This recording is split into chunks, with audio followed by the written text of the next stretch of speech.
So last week's video, we discussed many of the advantages of owning an index versus owning individual stocks or securities and how much impact that can have on growing your wealth. So that triggered us to create an entire series on this topic. And so what we want to do is share with you the 5 important reasons why it is crucial to consider investing in indexes or index derivatives versus the actual underlying securities within those indexes and trying to pick stocks.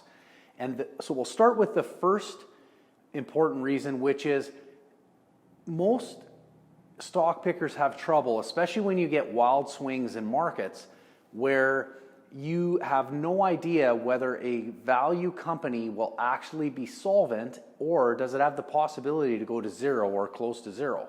So for an example, in March, during the corona pandemic, when you get a security, an energy company going from, $14, $15 down to, 50 or 60 cents, that is an amazing opportunity as long as that company doesn't go insolvent.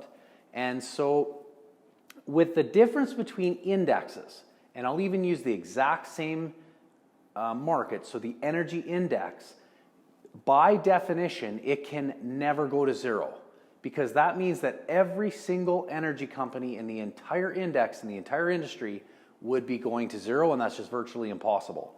However, each individual name, I don't care whether it's Suncor or whether it's Chevron, etc. Now, yes, those are exaggerated circumstances, but crazier things have happened. But those, by definition, could technically go to zero. And over long-term trends or long-term markets and business cycles, that can be the case.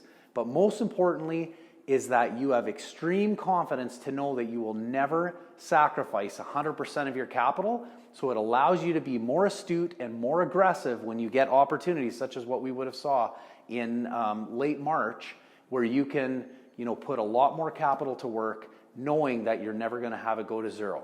An interesting concept, but most people, have a hard time really rationalizing, but you can't argue the fact that an index can never go to zero, and yet an individual security on no matter how long that company has been in business and how secure it might seem, the answer is that you still cannot guarantee that it won't go to zero.